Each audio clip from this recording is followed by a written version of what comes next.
बहुत ही दुर्भाग्यपूर्ण घटना हुई है। सैकड़ों जो है उनके जो हाथ पैर तोड़ दिए। ये दुर्घटना हुई, इसके बाद 4000 के करीब जो कहते हैं कि एफआईआर के खिलाफ एफआईआर दर्ज कराई है, ये और भी निंदनीय है। यदि एफआईआर दर्ज कराने से हल निकलता हो तो भाई सबके खिलाफ एफआईआर दर्ज करा देते। सरकार की नीयत कहीं और है, कहीं मंशा और है। पंचकुला में हुए सरपंचों पर लाठीचार्ज को लेकर गोहाना के कांग्रेस पार्टी से विधायक हैं, इनसे पूछते हैं क्या कहना है। जिस तरह से कल पंचकुला में सरपंचों पर लाठीचार्ज हुआ, उसको लेकर क्या कहना है? बहुत ही दुर्भाग्यपूर्ण घटना हुई है। जो ये हरियाणा सरकार कहती थी कि हमने पहली बार बहुत पढ़ी लिखी पंचायत जो है वो चुनी है और एक अपने आप को एक स्थापित करना चाहते थे, हमने आदर्श पंचायत बनाई। तो आदर्श पंचायत को इस ढंग से पीटा जाना, एक शांतिपूर्वक को अपनी डिमांड रखने के लिए जा रहे थे, मुख्यमंत्री से मिलने जा रहे थे, तो उनको जिस ढंग से मारपीट की, सैकड़ों जो है उनके जो हाथ पैर तोड़ दिए सरपंचों के है, और इससे निंदनीय क्या हो सकती है। और मैं समझता हूँ और ये तो हो जाएगा झगड़े, इन्होंने किसी वर्ग को नहीं छोड़ा, चाहे वो आंगनवाड़ी वर्कर हैं, चाहे वो टीचर थे, चाहे वो पीटीआई थे, चाहे वो ओपीएस वाले कर्मचारी थे, चाहे सफाई कर्मचारी थे, चाहे कोई भी, चाहे किसान थे, सबके साथ इसने दुर्व्यवहार किया है। ये सरकार दमनकारी नीति से राज चलाना चाहते हैं, दबा के रख लाठी डंडे के बल पर जो है राज करना चाहती है, जो निंदनीय है। और मैं ये समझता हूँ जो ये दुर्घटना हुई, इसके बाद 4000 के करीब जो कहते हैं कि एफआईआर के खिलाफ एफआईआर दर्ज कराई है, ये और भी निंदनीय है। यदि एफआईआर दर्ज कराने से हल निकलता हो तो भाई सबके खिलाफ एफआईआर दर्ज करा दे। जो भी संगठन आए है, जो भी इनसे बात करना चाहता है, कोई भी मसला आपसी बातचीत से सुलझाया जा सकता है। आपसी बात, आपका डायलॉग करें, आपने बात करें, उससे समस्या का हल हो सकता है।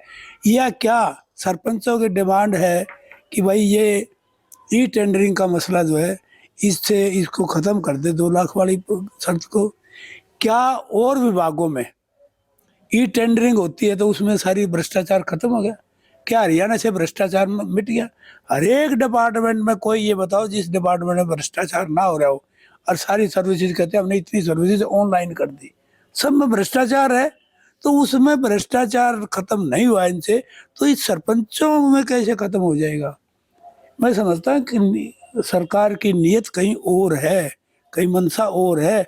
सिर्फ वो खत्म होता ई टेंडरिंग से, ई से सर्विसेज से, ई गवर्नेंस से, तो और बहुत ऐसे डिपार्टमेंट हैं जिनमें ई गवर्नेंस लागू है और वहाँ भ्रष्टाचार है। तो मैं समझता हूँ ये दुर्भाग्यपूर्ण है प्रदेश के लिए। सरपंचों को जो एफआईआर दर्ज कराई, जो मारपीट करी है, उससे बड़ा घिनौना करते सरकार का हो नहीं सकता। पंचायत मंत्री इसी बात को लेकर कुछ और बयान दे रहे हैं, जेजेपी के और नेता है वो कुछ और बयान दे रहे हैं, मुख्यमंत्री कुछ और कह रहे हैं, तो उसको लेकर क्या कहना है? देखो, मुख्यमंत्री जी जो पंचायत मंत्री हैं वो ये कहते हैं कि हम संगठन तो हम देखते हैं, मुख्यमंत्री वो देखते हैं, संगठन को हम सरकार को चलाते हैं, और संगठन देखने का काम अजय चौटाला का या उनका है, धनखड़ का। धनखड़ और अजय चौटाला ने समर्थन किया है सरपंचों का, ई टेंडरिंग की ये बंद होनी चाहिए। लेकिन पंचायत मंत्री का ये बयान है अब ये काम उनका नहीं है, ये काम है सरकार का, और सरकार को हम चलाते हैं। तो वो सरकार का तो सरकार चलाओ, लेकिन इस ढंग से मारपीट और एफआईआर दर्ज कराना एक चुने हुए प्रतिनिधियों को जो अपने हक के लिए बात कर रहे हैं, तो ये कहीं सरकार चलाने वाली बात नजर नहीं आती। और इसका खामियाजा आने वाले समय में बीजेपी को और जेजेपी को दोनों को भुगतना पड़ेगा। जिस तरह से अभी कहा कि पंचायत मंत्री कहते हैं कि हम सरकार चलाते हैं, तो लेकिन छोटी जो सरकार है, गांव की सरकार है, वो तो प्रतिनिधि जो चुन के आए थे वो भी तो वो भी एक सरकार है। वो देखो, राजीव गांधी जी ने बहुत जो है ये जो नगर पालिकाओं को, पंचायतों को ये अधिकार दिए थे।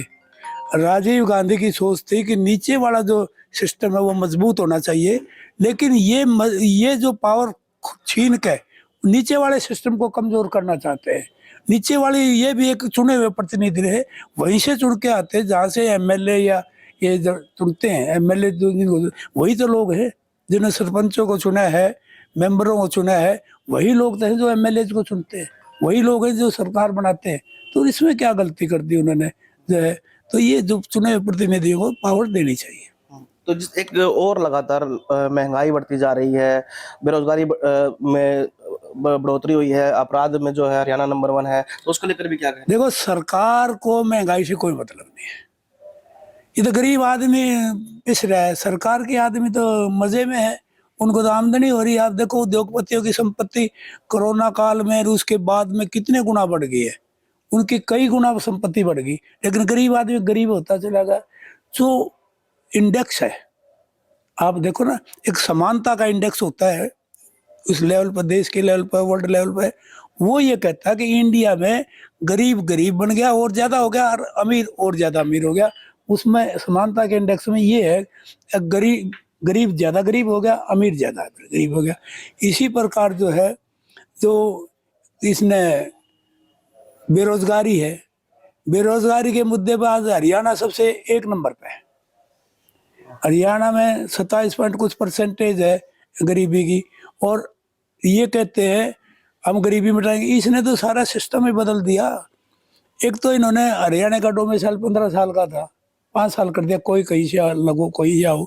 एक 105 नंबर का वो था, 191 का वो डोमिसाइल का, वो कति खत्म कर दिया। 5 नंबर के जो एक्स्ट्रा मिला करते वो हरियाणा के लड़कों मिला करते, अब वो सारे देश में कोई आओ सबको कर दिया, हरियाणा का बच्चों का नाम खत्म कर दिया।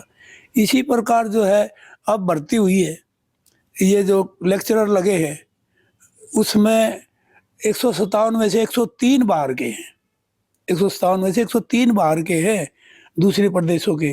तो ये बताओ कि ये हरियाणा में बेरोजगारी इतनी बढ़ रही है, वो इसीलिए बढ़ रही है कि बाहर के लोगों को ये नौकरी देते हैं, कहाँ से कैसे देते हैं। तो इसी प्रकार जो है हरियाणा के अंदर जो है 1 नंबर पे बेरोजगार, जो एक पहले प्रति व्यक्ति आय में, प्रति व्यक्ति निवेश में हरियाणा हर जगह पर नंबर 1 में हुआ करता, आज हरियाणा 14वें 15वें नंबर पर देश में जा चुका है। और ये जो भ्रष्टाचार, बेरोजगारी और इसमें अपराध में, इनमें तो 1 नंबर पे जा चुके हैं, सबसे ऊपर है। तो आज हरियाणा बहुत बुरी हालत में है, और जिस ढंग से व्यवहार कर रहे हैं लोगों के साथ, कर्मचारी और सब कुछ के साथ, तो इससे लगता है कि हरियाणा में आने वाले समय में इसको सारा परिणाम बीजेपी को भुगतना पड़ेगा। गोहाना से कांग्रेस पार्टी के विधायक जगबीर मलिक ने जो है, उनका कहना है कि मौजूदा सरकार में जो है लगातार महंगाई, भ्रष्टाचार बढ़ती जा रही है, और जो सरपंचों पर कर लाठीचार्ज हुआ उस घटना की जो है इन्होंने निंदनीय घटना बताया है। गोहाना से पंजाब केसरी के लिए सुनील जिंदल। हमसे जुड़े रहने के लिए हमारे YouTube चैनल को सब्सक्राइब करें और नई वीडियो की नोटिफिकेशन के लिए बेल आइकॉन को दबाएं। अगर आप ये वीडियो Facebook पर देख रहे हैं तो लाइक जरूर करें और ज्यादा से ज्यादा शेयर करें। धन्यवाद।